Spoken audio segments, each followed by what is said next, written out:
Hey everybody, welcome back to Kayfabe Critique. I'm David. I'm Jason, what's up? And today, we're going to be covering Hell in a Cell. So we'll walk through, we'll talk about the pay-per-view that just happened, some of the fallout after it, and then we're going to end with walking through our favorite 5 Hell in a Cell matches of all time.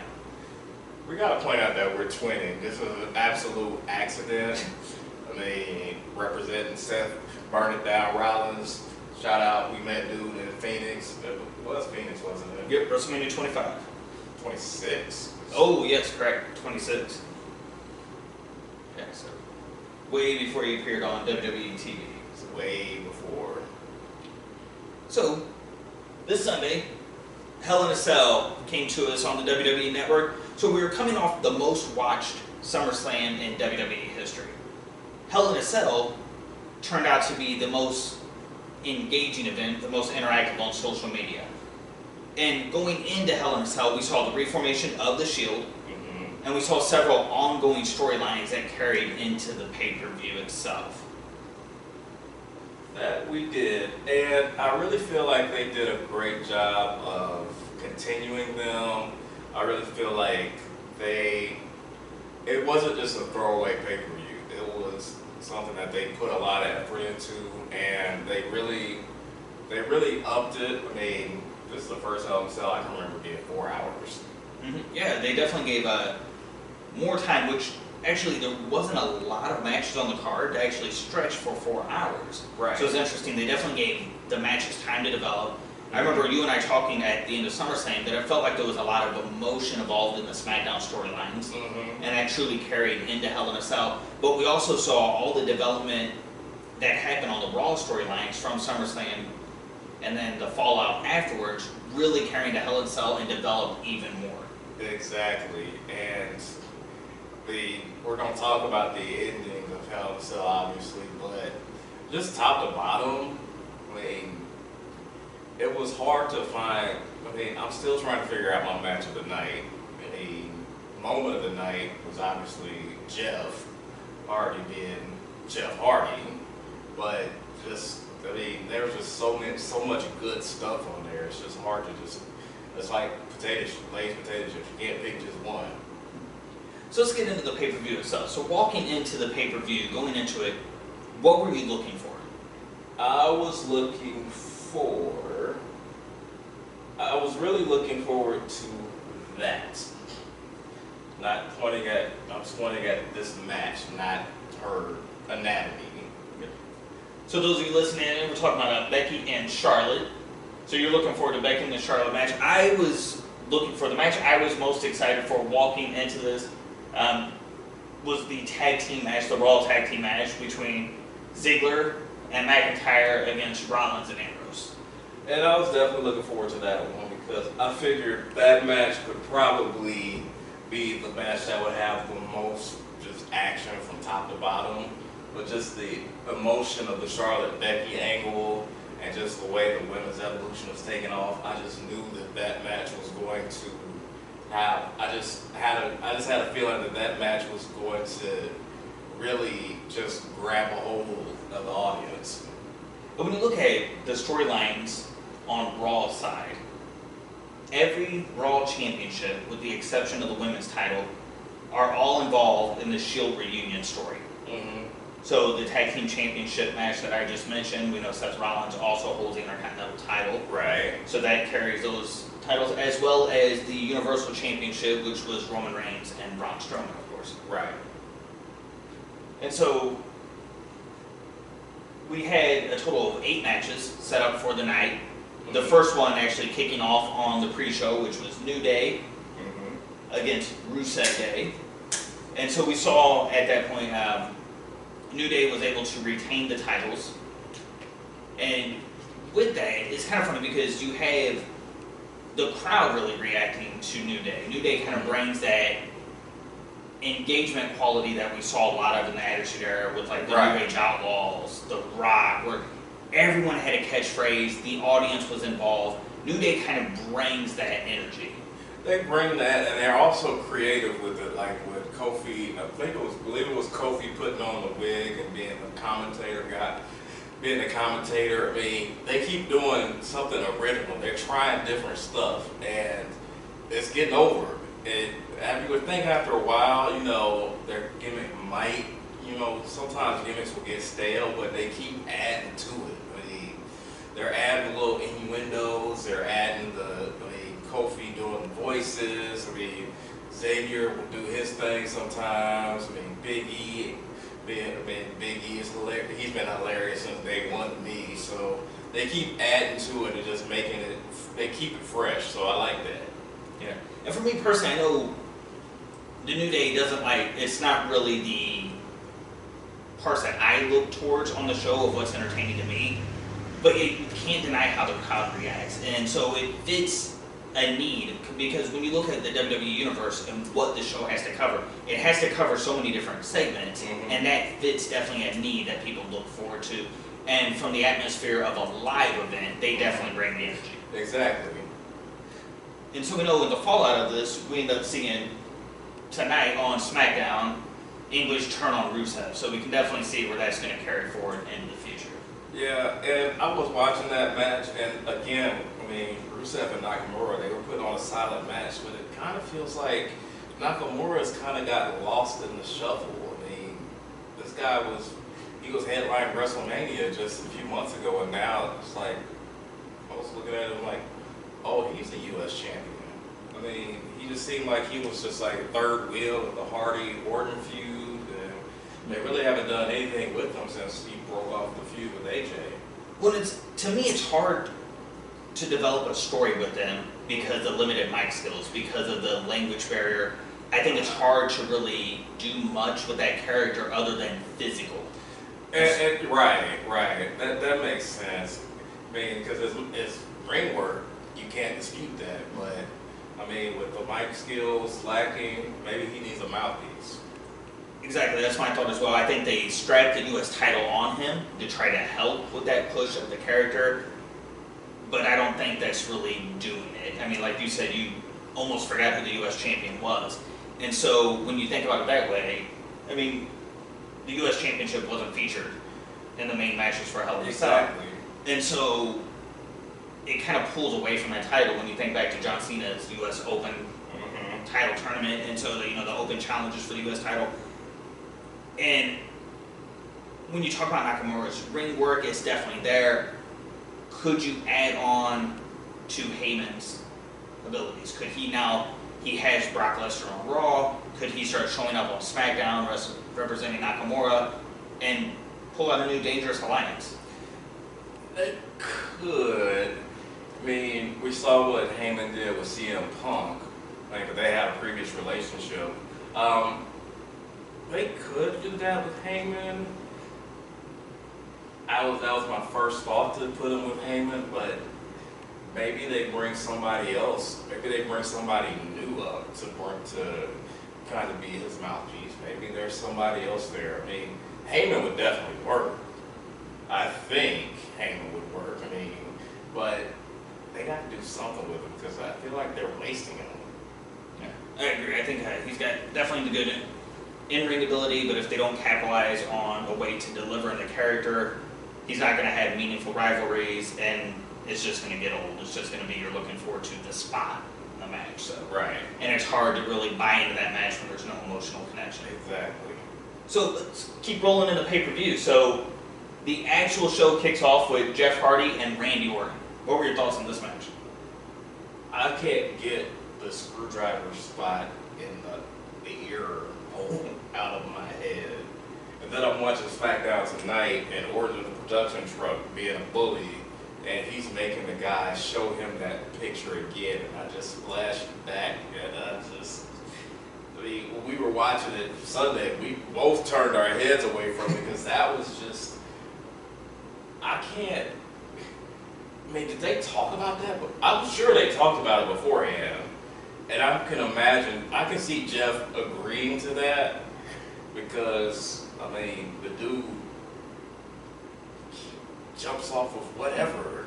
I mean, so a little screwdriver in an air hole, yeah, I can see that. Yeah, and we know he wears gauges, so I'm sure there's some flexibility in his earlobes, or maybe even a little numb. I'm not for sure.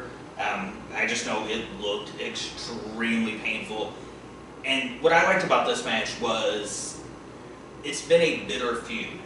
And they started this match really fighting on the outside, really taking it to a hardcore level inside the cell. So really kind of building upon that bitterness of almost like pure hatred going at it, even to the point where the ending of the match, Jeff Hardy willing to sacrifice his own body by flinging from the top of the cell all the way down through the table where Orton had rolled off. I mean, it took me back to like 2008 because between 2005 and 2008, I really kind of lost my connection with wrestling because I was married, but that's another episode for another time. But one of the first things I remember watching when I started watching WWE again is Jeff Hardy, I believe, jumping off the Titantron on the Randy Orton and landing on him. I just remember that, and I'm like, they got history of just doing crazy stuff, and Jeff like swinging up there and Randy rolling off, which we can talk about the timing in a second, but like that's what they do. And I mean, they have a comfort level with each other, obviously. That they will just go all out. I mean, to me, it was one of the better Hell in a Cell matches in recent memory because, first of all, I'm not like a masochist or anything, but there was blood. I mean, I just don't. Hell in a Cell matches without blood just aren't believable to me. So yeah, you mentioned the timing. So yeah, when they showed the replay of it, Randy Orton had rolled off the table way in advance. So I don't know if he mistimed the swing of Jeff, if he thought Jeff was going to come down from backwards. But by the time Jeff had circled back around to come down in a frog splash mode, Orton was already off the table. So from a believability standpoint, Hardy should have saw he was off and he shouldn't have let go. I know Corey Graves tried to cover for her saying, did he mean to fall at that time or did his hand slip? So, and I could see maybe it was a situation where they were like, we're going to go on 3. And one guy's thinking 1, 2, going on 3, and the other guy's thinking 1, 2, 3, go.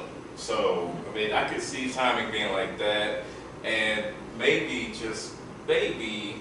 Jeff had just, when you're in that moment, I can't imagine what they're thinking, so it's, to me, it's kind of a small thing. I mean, clearly he was meant to miss it. I mean, Randy rolled, he did what anybody would do probably, so I don't think it really took away from the match too much. Yeah, and the live shot really didn't catch that. It was the replay when you first saw that. So it was almost a production truck of like, oh, why would you go to that camera angle for the replay? Right.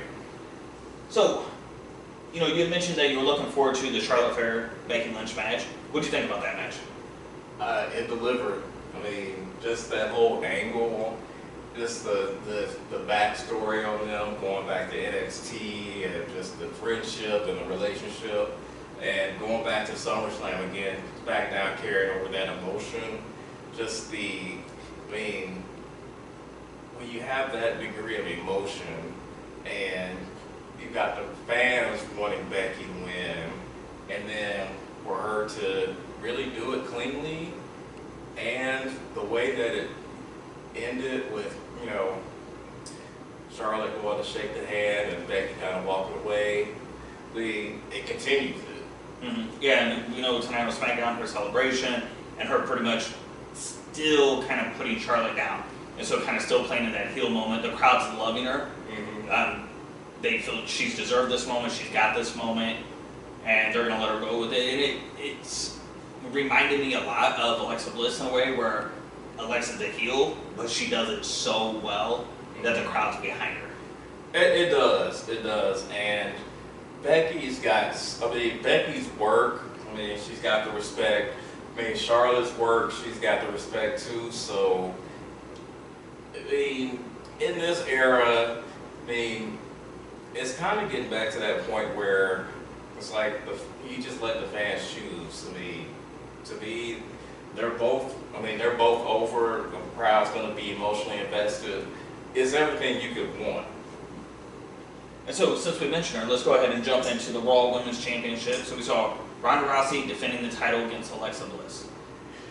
I pretty much knew how this match was going to end up. I mean, Alexa was competitive.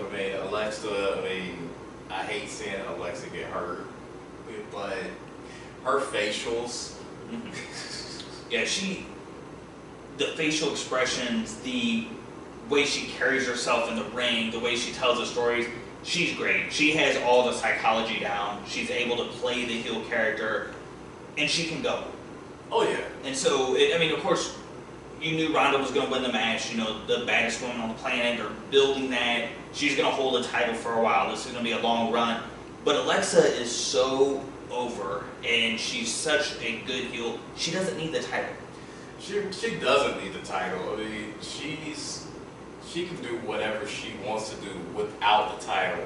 I mean, I've been listening to a lot of podcasts like, 83 Weeks and maybe like Russo's podcast and just getting caught up on something to wrestle. There's just certain people that just don't need a title to be over, and she's definitely one of those. I mean, she's marketable. You can throw her on, mainstream magazine covers. I think I've seen her on like Women's Fitness and stuff like that because she stays in shape. She can talk on the bike. People who don't even watch wrestling are using her is it GIF or GIF? They're using her facials. Yeah, and she has a WrestleMania level match coming up at Evolution with the return of Trish Stratus. Oh my gosh. So that's a dream match in the making. So both of them are in a good spot. We know they're building towards a super show with Ronda teaming with the Bellas to take on the Riot Squad. And we know Alexa's building towards her match with Trish. So definitely good things coming out of both of those. What about Daniel and Bree, the Bryans, taking on the Miz and Mrs.? This one, I wasn't super excited for. I don't know why. I know there's heat, there's legitimate, there's heat between the couples. There's a good feud. The match definitely delivered, don't get me wrong. I really enjoy this whole feud with the Miz and Daniel Bryan, which they continue tonight. With Miz TV, and now at Super Showdown, they're going to be wrestling in a #1 contenders match. I really love it because they've got so much history, and they've got so much in common. Both guys are married WWE women's superstars. Miz was Daniel Bryan was Miz's rookie. I can't get that out right. There's just so much history, so I'm enjoying this whole angle. Yeah, so there was a lot of history. So when you go into a situation like Hell in a Cell, with that type of atmosphere that normally contains a rivalry and helps kind of put it into it, I thought naturally that this would be, the next step would be them one-on-one Hell in a Cell, but it made sense not to do it because that kind of puts the end on the rivalry, and so you can tell they want to stretch this further, so they brought in the next segment, which would be putting the couples against each other. And now it's building the potential 2 different rivalries. We can now have Brie versus Maurice at Evolution.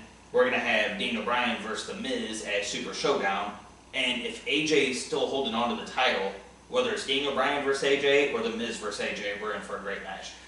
Or if Samoa Joe loses the title at Super Showdown, you could end up with Miz versus Samoa Joe or Daniel Bryan versus Samoa Joe.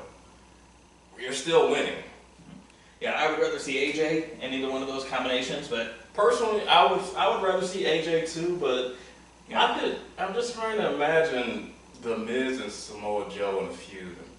I'm kind of curious how that could work. Yeah, I'd like to see the belt stay around AJ. I feel he lives up to his name. He truly is the phenomenal one. And I'd like to see him carry that title to have a long run with it so his name sits in the record books. Agreed. So, since we're on it, AJ versus Samoa Joe, psychology definitely carried forward into this match. Yeah, this was, again, much like their SummerSlam match, it wasn't just a high spot fest. It was hard-hitting, emotional. I loved the intro they did for the match with Samoa Joe reading the bedtime story. I really enjoyed that, and also just enjoyed the physicality that these guys have. And with the ending, the ending reminded me of Taker and Lesnar from, was that SummerSlam 15, where they had where somebody, I think it was Taker was tapping while Lesnar had him pinned, while he had Lesnar pinned. So there was that controversy. So it's logical to carry it on to another match. Yep, yeah. So we definitely had, as AJ really kind of channeled Bret Hart, Austin, Survivor Series '96. Yep. And when Austin snaps on the $1 Million Dream, Bret runs up the turnbuckle, reverses it over. We saw that similar, can keep clutch put on, AJ rolls it over. So Samoa Joe's title, shoulders hit the ground, 1, 2, 3, but as the 3 count's happening, AJ's tapping out. So definitely this is going to continue forward, and we saw kind of a fight break out tonight on SmackDown between the two of them. Yep. And so we know this is definitely carrying up into Super Showdown. So that leads us to the final match, probably the most talked about one in the aftermath. The Universal title, Roman Reigns versus Braun Strowman. Also starring Dolph Ziggler, Drew McIntyre, Seth Rollins, and Dean Ambrose. And Mick Foley, and Brock Lesnar, and Paul Heyman. Right. So knowing that, which we said before the match even started, you know the other 4 guys, the part of the 6-man storyline, the Shield, Ziggler, McIntyre, we knew they were going to hit the ring at some point. They were going to come down. Knowing that's going to happen, knowing that you're going to have Brock come back, did you really need to have Mick Foley in this match? No. It almost felt like it was just a lot thrown in this match at once. There was a lot. Did we review this match? Because this match was phenomenal. Did we cover that one? Yep, we'll get back to that in just a second. So yeah, you're right. We did skip over that match, but yeah, we'll come right back to that. I know I just mentioned that it was my favorite match of the night. But so what we're already on it. So we know we had the Raw Tag Team Championship match going on. Ziggler and McIntyre retained the titles. But we definitely had a great match there in the process where Rollins and Ambrose definitely helped carry that story forward. It's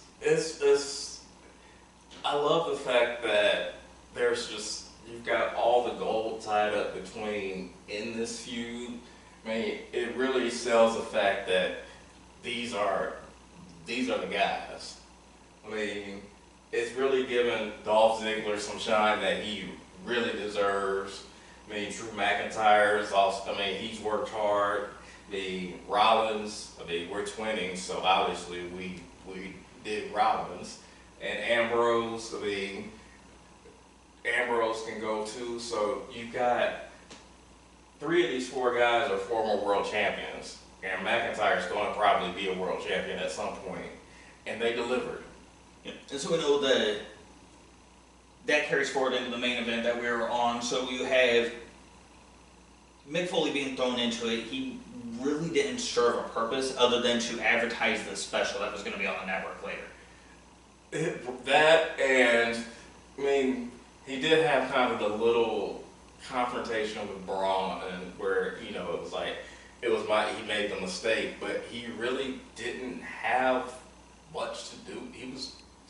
It really didn't serve a purpose, like you said. It's just right. A special. Yeah, to me, Mick Foley's too big of a legend to bring back just to have there. I mean, you could have went just as easily with a normal referee.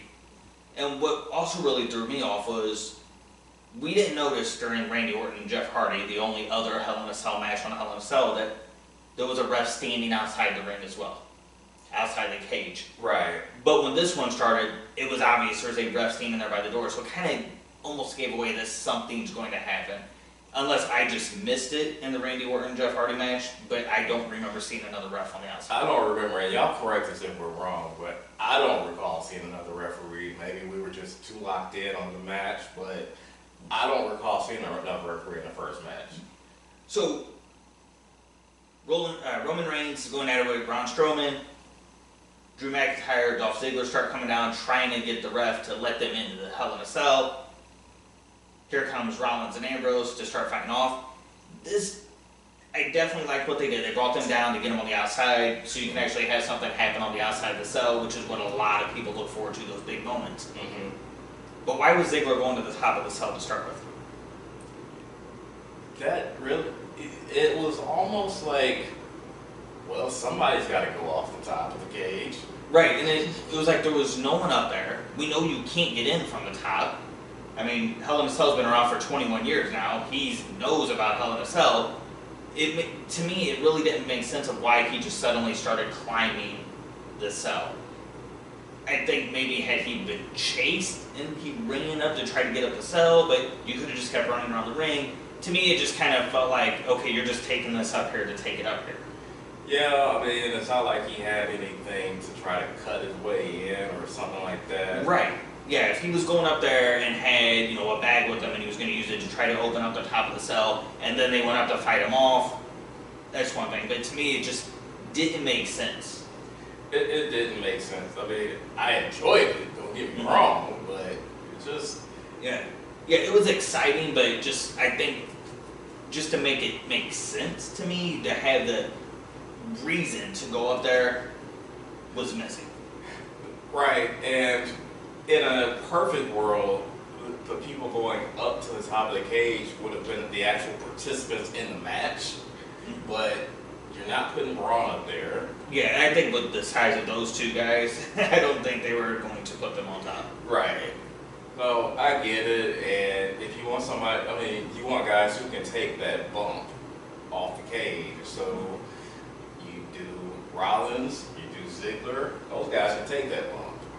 And so while this is going on, while you have a lot going on, almost taking away from the focus on the Universal title, but building on the bigger story of the Shield reunion, here comes the return of Brock Lesnar. Did you expect to see Brock back? No, and I typically don't read spoilers, but from what I had no idea. I mean, they did a really good job keeping that hidden. They really did a good job, which is hard to do in this age. I mean, maybe some of you guys read some spoilers or something like that. I know I didn't see anything intentionally. So, yeah, and I definitely wasn't expecting to see him. I also will try to avoid anything that may ruin it for me. And to see him, to hear his music was definitely a shock. Comes out, kicks the door open, goes in, lays out both guys, and they end the match. When has a Hell in a Cell ever ended without a winner? It never has happened. In this case, as I've had a chance to think about it, I can understand them not continuing the match because it puts Brock over, because it puts Brock's finisher over that F5 that he comes in, he lays these two guys out. I mean, if Brock Lesnar puts the F5 on you, in theory, you shouldn't be able to continue. I think I would have been okay with it if he F5'd Roman on top of Braun. And that's what I thought that they were going for. And then Foley could count. Yeah, and Foley had been maced in the face, so he was out of it at that point. But to me, when you have Braun Strowman F5 both guys, neither one can continue. Right. It kind of throws me off when, right after this match is over, you're going to show a special on a guy that was thrown off the top of the cell, climbed back up, thrown through the cell, but yet he was able to continue. And that match had a finish. That match had a definitive winner. Again, that was the Attitude Era. We're now in the era of PG, where you've got, I don't know, you couldn't do that again, obviously. But it didn't make sense for the match to not have a winner. Yeah. Well, and we've seen both guys kick out of an F5 before. We've seen Roman get out of like 8 F5s. And so this would kind of threw me off. It's like we've seen them kick out of F5s before, and it just bothered me that there wasn't an ending to the match. I know you're trying to build towards the big match at Crown Jewel later on, but I think Brock could have got just as much heat by just F5ing Roman on top of Braun. I think so. I think he could have too. I mean, maybe somewhere Brock had his special super duper F5 stuff that it was like the F5 that's never been given before that knocked them both out. But it would have just made more sense for him to do it and land on top of Roman because he wants to take the belt off of Roman. So overall, what do you think about the show? Overall, I enjoyed it. I mean, it was definitely, again, they're starting to make pay-per-views much like you don't want to miss them, and there's not like, there weren't any filler matches in this pay-per-view. There weren't just any matches that were thrown together. There weren't any, there wasn't any just fluff. So I enjoyed it. Yeah, and I like that it had a little bit of something for everyone. Yeah. It had your kind of your campy feel with the New Day. It has your emotion with the women's title on SmackDown. You had the psychological warfare with Samoa Joe and AJ Styles. You had your flashback to hardcore with Jeff Hardy, Randy Orton. So yeah, I think it was definitely a lot to offer here. And every match pushed the story a little further. So what are some of the things you're looking forward to coming out of this? Some of the things I'm looking forward to coming out of this is I'm looking forward to see how what kind of build they do towards Crown Jewel with the Universal title, to see when Brock makes appearances, to see what matches Roman's in, like he was in a match with, what's this guy's name? Baron Corbin, shout out to Kansas City. Monday night, I'm also looking forward to see what happens in this Samoa Joe AJ feud and Charlotte Becky. Just a lot to look forward to going forward. Yeah, I think that some of the things I'm really looking forward to is we continue to see building of the Shield against Strowman, Ziggler, McIntyre. We now have Baron Corbin, the acting general manager, seeming to side against the Shield, continue to push that. We know he previously had the Shield arrested after they reformed. Now he was trying to get involved with the match himself, so he just kind of keeps adding onto that layer. And then I'm really looking forward to, as we're going into Super Showdown, to continue to see what happens with Jeff Hardy and Daniel Bryan. I really hope we see either one of those guys matching up against AJ Styles. But probably the thing that I'm getting the most excited for going into Super Showdown is Triple H, Undertaker, one final time. Yep, and it also got confirmed last night that the mayor, also known as Kane, will be in the Undertaker's corner, and HB Shizzle will be in Triple H's corner. Yeah, so we're definitely bringing out the legends in there, and it almost feels like, by putting this much attention in it, this one last match may be the Undertaker's one last match. Well, remember when I said I don't usually read spoilers? I might have stumbled onto something. That at Crown Jewel, yeah, Taker and Triple H will be in the ring again. Kane will be tagging with Undertaker against Triple H, and I'll give you 3 guesses, and the first 2 don't count. Alright, so yeah, I'd like to see if that pans out. So, the other thing we were going to bring you on this show was, as we were building up towards the Hell in a Cell, we started talking about what were some of our favorite Hell in a Cell matches. So we're going to quickly rattle off what each of our top 5 Hell in a Cell matches are. So, when we think of Hell in a Cell going into it, so originally, 21 years ago, building up towards Bad Blood. So we're going into SummerSlam '97. Shawn Michaels is refereeing the match against Undertaker Bret Hart. A lot of heat between Bret and Shawn at the time. Bret uses a chair, Shawn finds it. Shawn's questioning Bret about it, he spits in Shawn's face. Shawn goes to swing the chair to hit Bret. Bret ducks, he hits the Undertaker, and the feud starts. Goes to ground zero.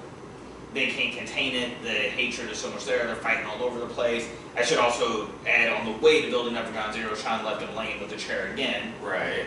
Degeneration X ends up forming. They end up laying the Undertaker out with chairs.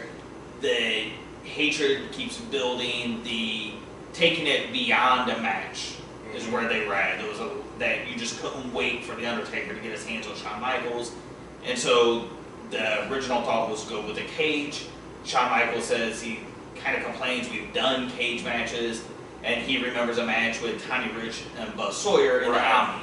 Yep. And it was a cage with the top on it, and he mentions it, and then WWE comes up with Hell in a Cell, which completely blows out anything that he had imagined. And he talks about when he got to the arena, first thing he looked at was, ooh, can we do something off the top? Yep. We've also heard that Pat Patterson was like, oh yes, do something off the top. And so, since then, after that match quickly became the most talked about match. WCW was killing WWE at the time, but this match, people were going to tune in to try to get their hands on that match, whether it was watching the encore, the pay-per-view, renting the video when it came out, buying the video. Everyone was talking about this was the cage match of all cage matches.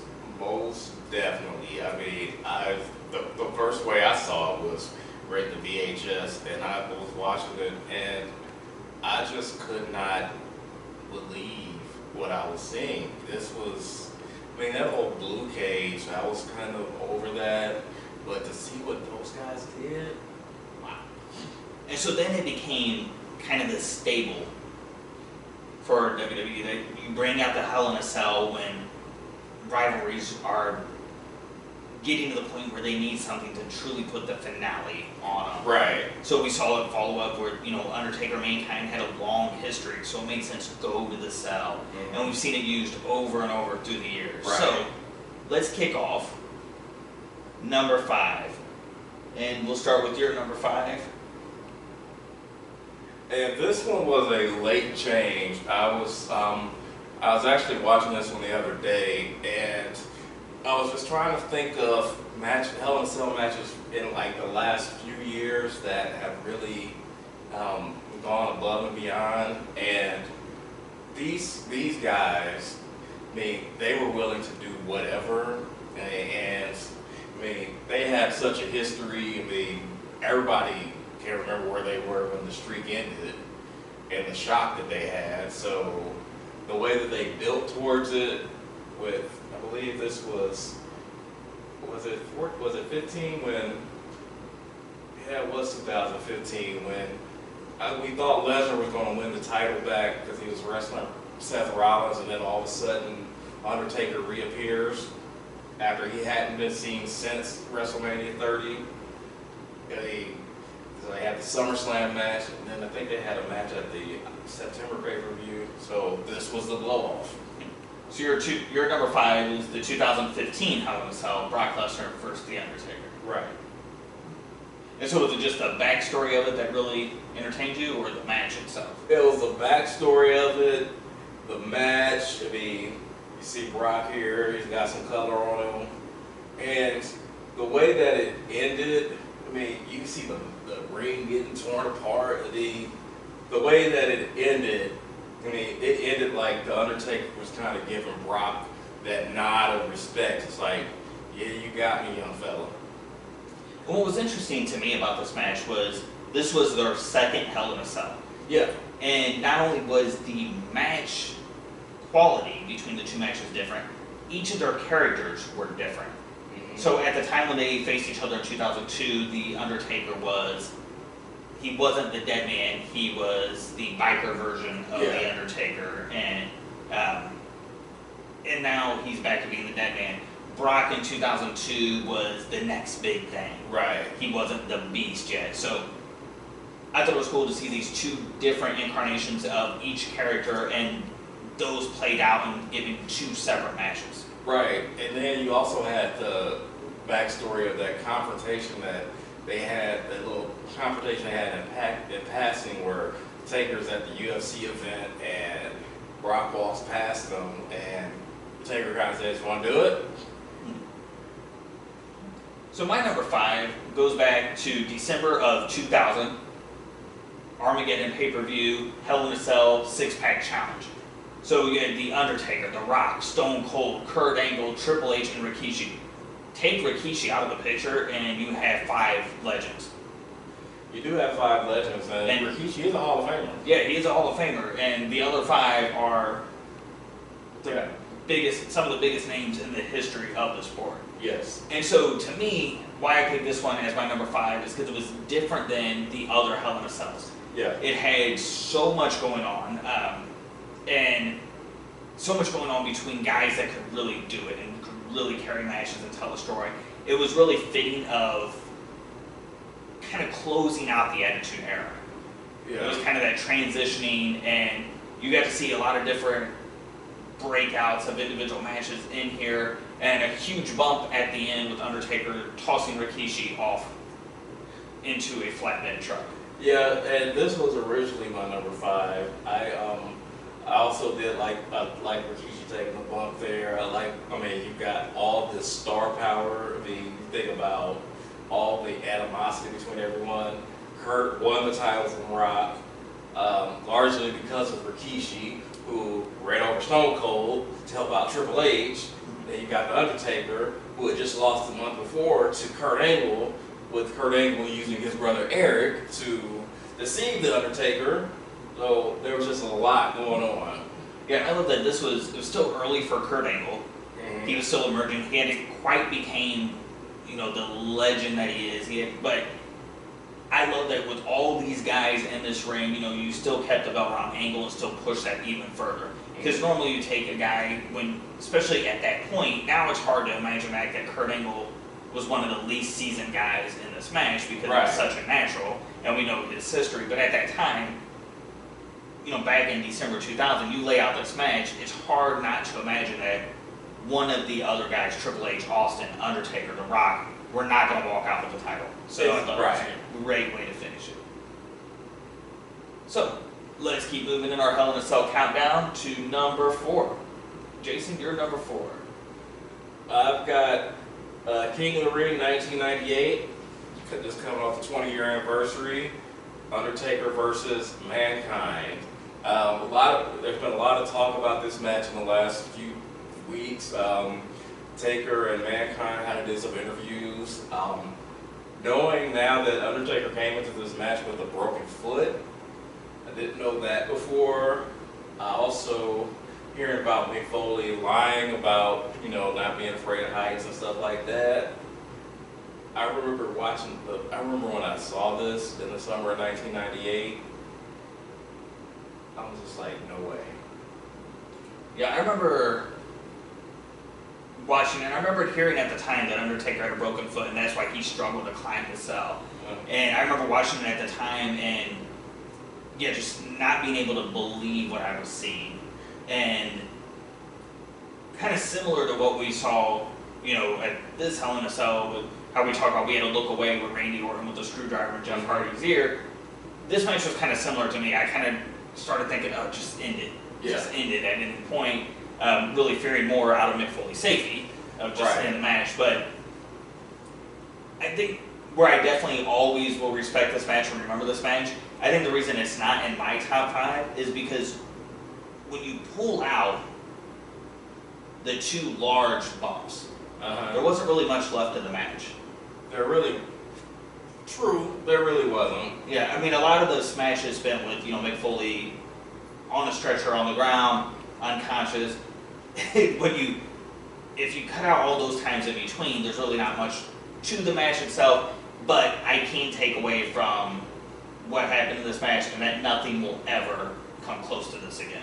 I mean, what they were doing, they were really, this was during the Monday Night Wars. This was at the height of the Monday Night Wars. So they were real willing to do things that if during this era they probably wouldn't have to do, but back then they kind of felt like they had to, because on the other channel you got Goldberg, you got the NWO Wolfpack, you got all that other stuff going on, so you got to do something to keep the attention. And if you're Mick Foley, you're trying to get yourself into that world title conversation.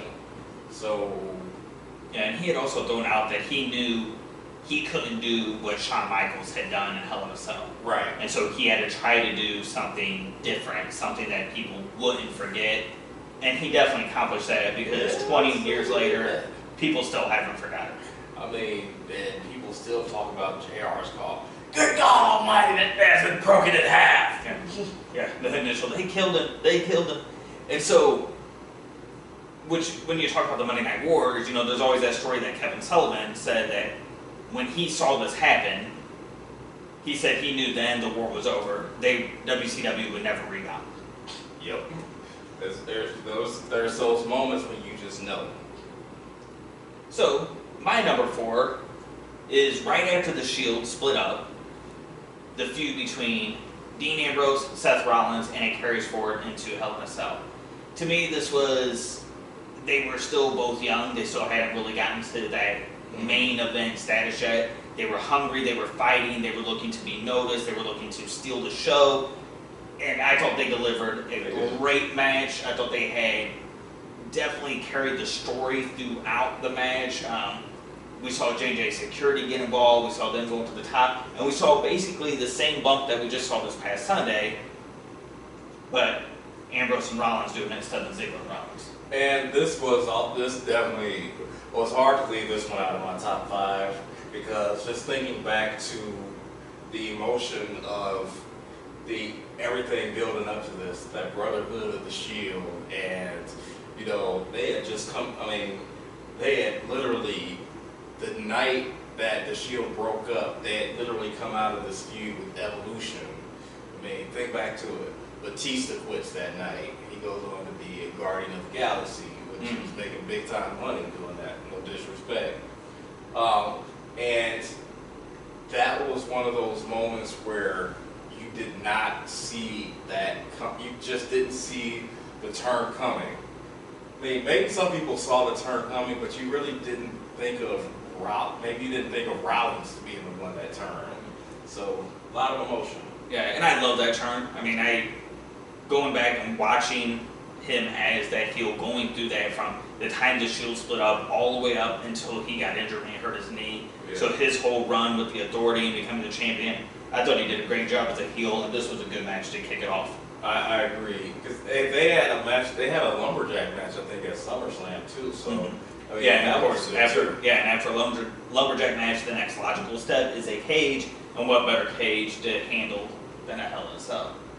Indeed. So let's move on to number 3. I just watched this one again today. When you think about Triple H and Shawn Michaels and the history that they have, I mean, one of the things that you'll notice with a lot of these Hell in a Cell matches is, with the exception of a few, most of them don't have a title on the line. Most of them just have just a plain old-fashioned feud that can't be contained anymore. And when you look at this one, this one goes back. Their relationship goes back to the Clique. I mean, and you think about Shawn breaking his back and Triple H basically carrying him to WrestleMania 14, and then Shawn goes away. Shawn comes back. They have the match at SummerSlam 02 after Triple H does everything. I mean, this is like the epitome of what a feud that leads to a Hell in a Cell match should be. Yeah, so I mean, you definitely hit on it. So this was 2004, Bad Blood, Shawn Michaels, Triple H. Their friendship goes all the way back to 1995, and so that's what they played off of for the storyline. Was they were best friends. They, with the Clique, they went into D-Generation X. Triple H, had a comment. He used Shawn Michaels to get to the top, the way Shawn Michaels used him to stay at the top. Shawn comes back in 2002. NWO, they try to get DX together after the NWO falls out. Triple H turns on him. SummerSlam 2002, they have Shawn's return match. He wins. Triple H hits him with the sledgehammer in the back, and that was just the start. And for the next, basically 2 years, they rivaled each other all the way up into this match. Yeah, and they had spent, I mean, they had wrestled, they fought at the Royal Rumble, they bleeding all over the place. They were part of the triple threat match to main event WrestleMania 20. They had just been going at it. It's like, this has to be, I mean, it's like, this has to end.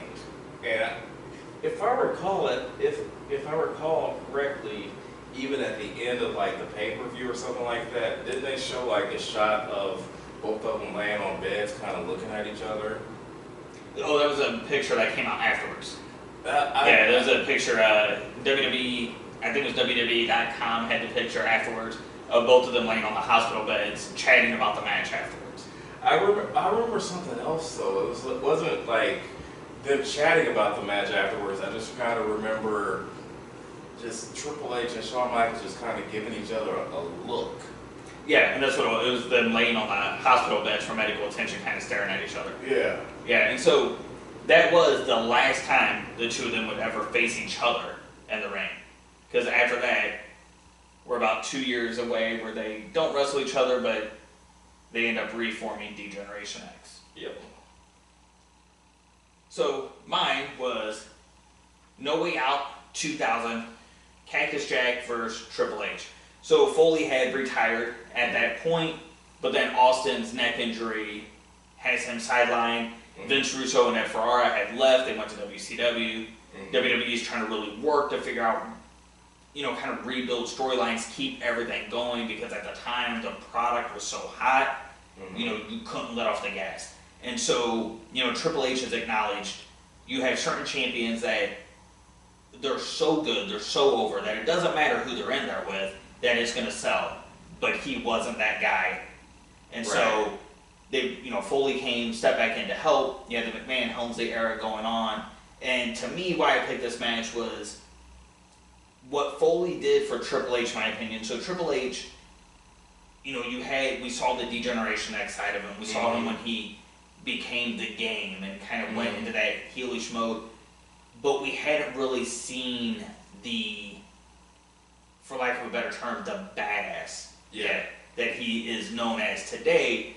And I think part of that was because he hadn't really shown how tough he was.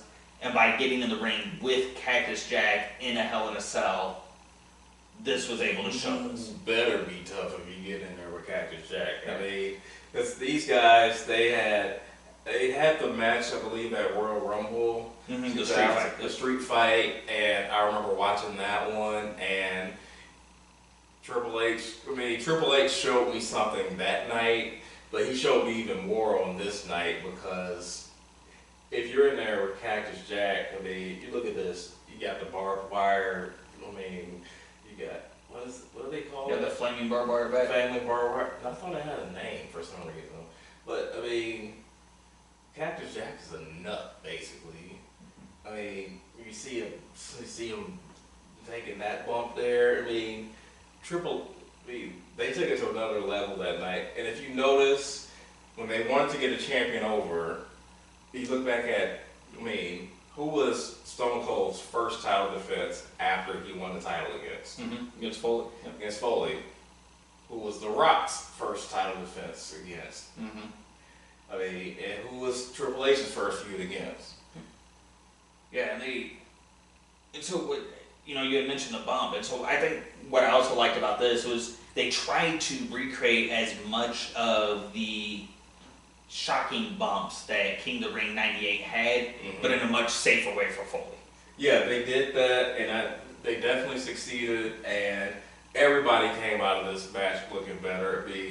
It really helped to solidify Triple H as a star, as a champion, and it helped keep the company hot. And of course, if you haven't seen any of these matches we're mentioning, they are all on the WWE Network. So, we're down to our final two. Yep. Our top two, and we actually had the same number 2 and number 1. So let's start with number 2. Definitely. Yeah. WrestleMania 28, Triple H and The Undertaker. So rematch from WrestleMania 27, but this time Hell in a Cell. And you get a special adding into it as the person who Undertaker faced at WrestleMania 25 and 26, who he retired at 26, who was also, as we mentioned earlier, Triple H's best friend, is coming back as a special guest referee, and that is the Heartbreak Kid, Shawn Michaels. I just remember I was so pumped for this show overall. Because The Rock was coming back. I was definitely pumped for this match because I thought went back to WrestleMania 17 and watched that match, and that one blew me away. WrestleMania 27, I was in the building for that one. That one was amazing. This one, the Metallica song to kind of set it up, the memory remains, all the emotion of it. They build it as the end of an era, and it really was the end of an era if you think about it.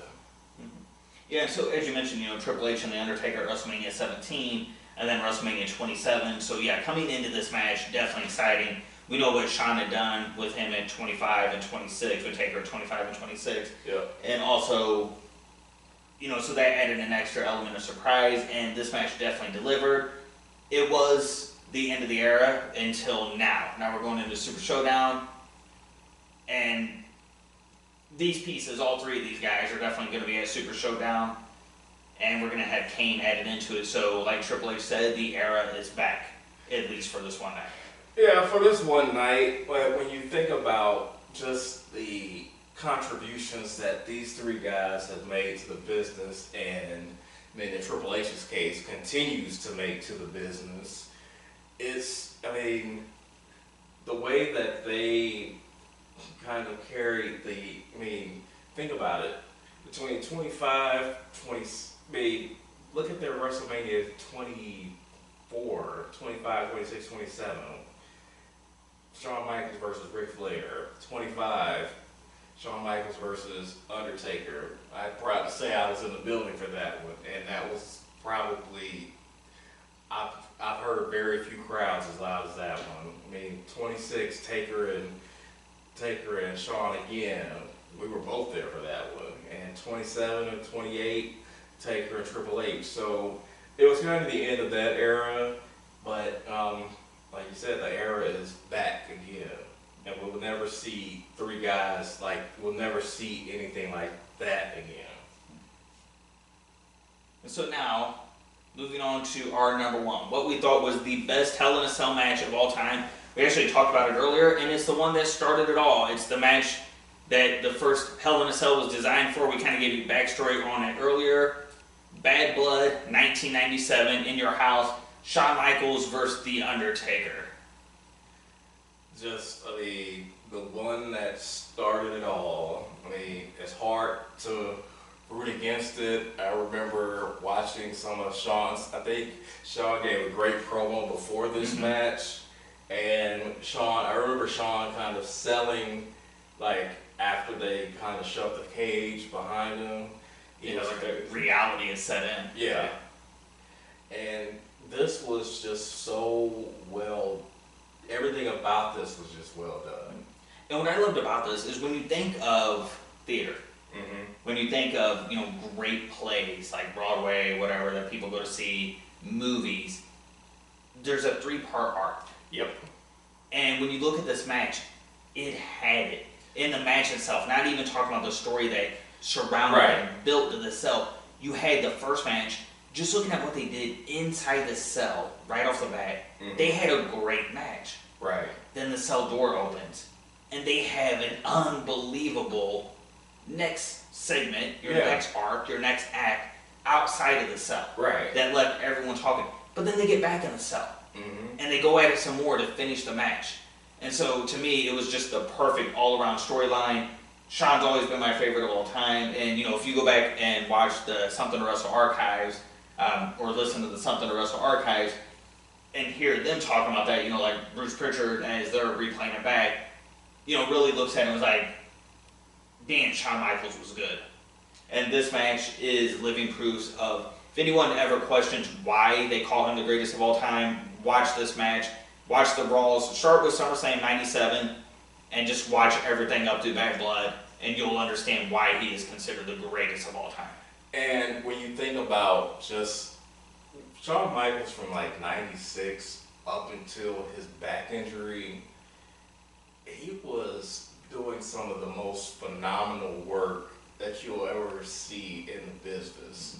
Yeah, Jim Ross had that comment that in the late '90s he got to a point where he was basically untouchable. Yeah, I mean he was just, I mean, on between both channels, he was the best actual athlete. Mm-hmm. And then you add also to this match the overarching, you have the Kane storyline. You have the debut of Kane, which they nailed that debut. Mm-hmm. Yeah, absolutely. And and who knew that? So you're bringing in a character that's really a portion of someone else's story. Kane was a supporting act to the Undertaker story. Typically, characters like that don't last because they're just an element of a story, so they fade out once they no longer have that main story to draw off of. But here we are, 21 years later, and Kane is going to be a factor at Super Showdown. Which is amazing to talk about, because when you think about him having been Isaac Yankem, that didn't work. He was also the fake Diesel, that didn't work. So I remember Pritchard saying, we got to find something for him, because the guy could work, and the Kane gimmick is, it's lasted. It's over. He even used it to get elected as a mayor. So it's obviously worked well. So that wraps up our top 5. Thank you for tuning in again this week. So hopefully, if you're watching this on YouTube, please click subscribe. Keep following us on YouTube. We're also on Facebook. Please, Facebook. We're on Facebook. Please give us a like. People on there. We're on Twitter. Please, give us a follow. We definitely talk about things coming up on Facebook and Twitter, as well as on Instagram. And coming soon, our podcast. And if you're actually listening to this on the podcast, please make sure you subscribe and give us a review. So thank you for tuning in. And if you also want to leave your top 5 in the comments on any of these mediums, please go ahead and do so. Yep, absolutely. And if there's anything you want to see us cover, hit us up on any of the social media channels.